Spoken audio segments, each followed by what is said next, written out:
Hey guys, Michael here. I hope that you're all doing well today. This video, I want to talk in depth about the betrayal mechanic, and I'll get into exactly what I mean by that in just a second. The background here, I'm going to show a couple of campaigns that I've done relatively recently and show exactly what I'm talking about. So what I'd like to do though in this video, I'm going to share my own thoughts, but I also want to open this up for a more general discussion because I know some of you will have some feedback on this as well. And in particular, those of you who know the lore better than I do are going to have, I think, even more feedback based on one of these questions. So I'm going to be asking 3 different questions about this betrayal mechanic, and I'll get into those in a second. But anyway, so what do I mean by betrayal? Well, these examples that I'm going to show are actually early in the game. Sometimes I do this as just sort of a way to get a little leg up on your starting enemy. I don't do it all the time, but I do it with certain factions where it feels kind of thematic to do it, which is to betray your neighbors. So often enough, you start out with a faction that's just a minor faction that is your starting enemy, and of course you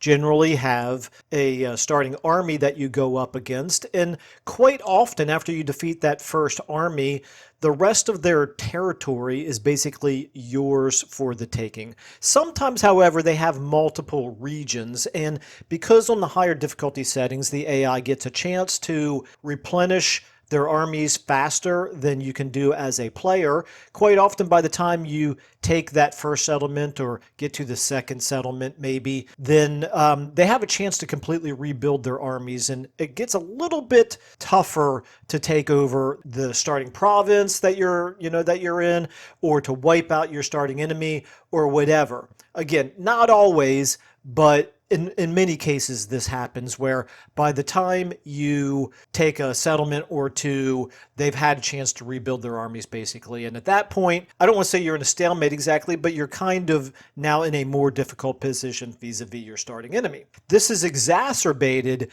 when you use the types of mods that I usually recommend to turn this into more of a grand strategy where you can't just do the constant aggression. And so a really big example of this is when you slow down your movement speed, your movement speed on the campaign map, your range is reduced. It takes you longer to get from one settlement to the next. As a result of that, your enemy has more time to build up their armies.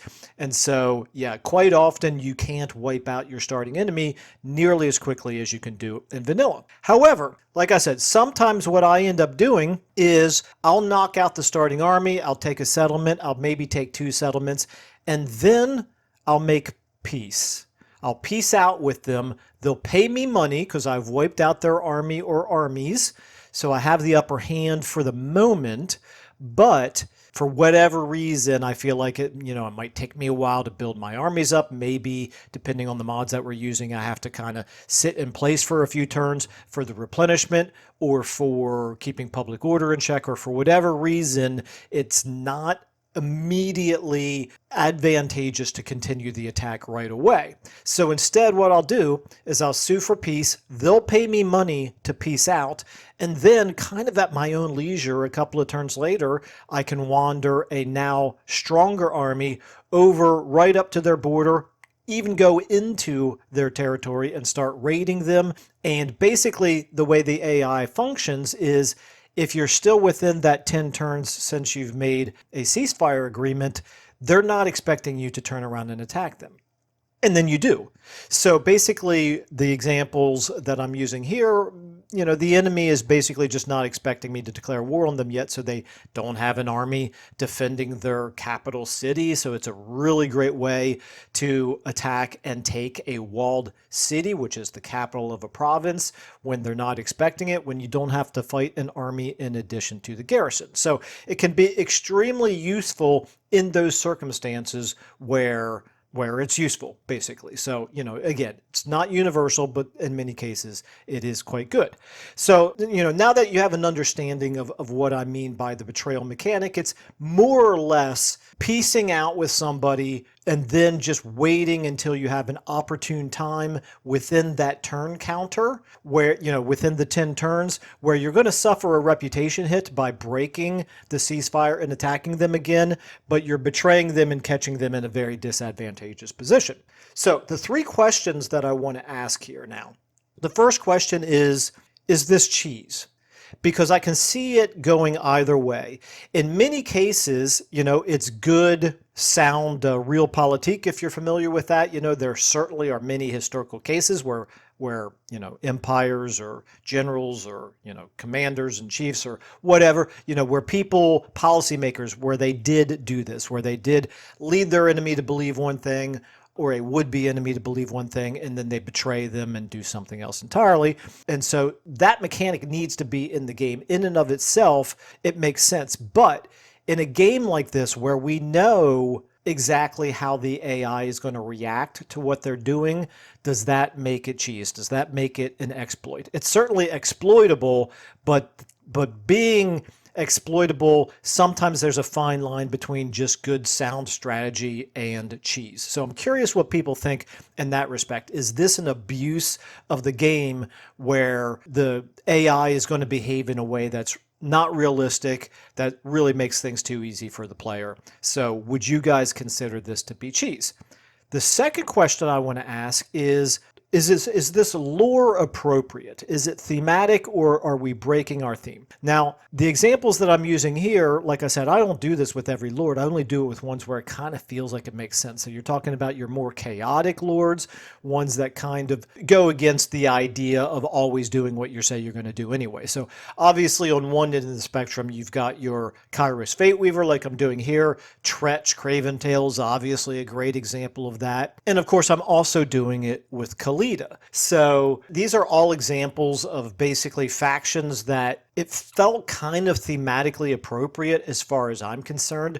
But the other end of the spectrum, I would never do this with Emperor Karl Franz, for example. I wouldn't do this with the Bretonnians for the most part. Like, can you imagine the Fey Enchantress doing this?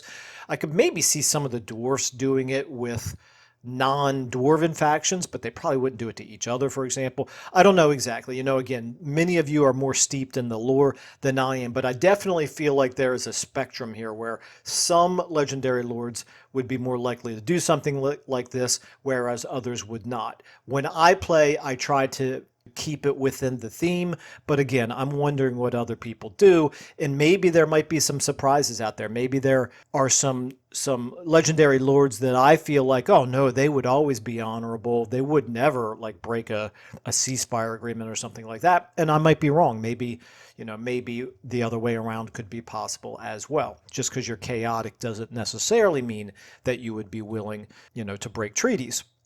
Now, having said all that, from a functional standpoint, the examples I'm using are legendary lords that are kind of in an area where they're on their own, where diplomacy is not really going to work well for them anyway. They don't have any close by friends. And so the reputation hit that you get as a result of doing a betrayal is really not that big of a deal. If you're basically untrustworthy, or you don't trust your neighbors to not declare war on you anyway, then suddenly the reputation impact that happens as a result of this doesn't really feel too bad. Kind of continuing on that theme, your reputation will recover, and quite frankly, it sometimes feels like it recovers quite quickly. So you can do something like this, and it doesn't necessarily feel like the punishment is all that bad. So that leads me into my third question here, which is, does this feel like it's a fairly well-balanced mechanic within the framework of the way the game works right now, which is basically that you do suffer a reputation penalty when you do this, and there are definitely negative consequences to that diplomatic penalty, to that reputation hit that you get, but is it enough? Do people feel like the way that the mechanic works currently punishes you enough for doing something like this? Is it more situational? Like I said, I'm only doing this with factions where I don't really care about my relationships with my neighbors anyway, because they all hate me for the most part anyway. At least I don't have any friends close by. So anyway, I'm just curious what people think from that standpoint. To me, I kind of feel like I wish it would be a little bit more punishing for you to do something like this, but I wonder if other people have thought about this and have some suggestions as for what would be the appropriate way to better balance this, you know, to make the punishment more debilitating for the player to do something like this, or for the AI when the AI does it. But anyway, I'll go ahead and leave it there at that. Like I said, I'm opening this up for conversation. I wonder how many of you do this sort of thing on your own. Yeah, anyway, I guess I will just go ahead and leave it at that. Let me know what your thoughts are. Let me know if you guys are doing this. If you're not doing it, it is something that functionally can be quite useful. You know, maybe you'll get something out of this video and find a new way to out-strategize in your own campaigns. But anyway, as always, thanks everybody so much for watching and listening, and for all the feedback. Always appreciate that. If you disagree with me or with each other, that's perfectly fine. Just do it in a respectful way. And I guess I will leave it at that, and I will see you all in the next video.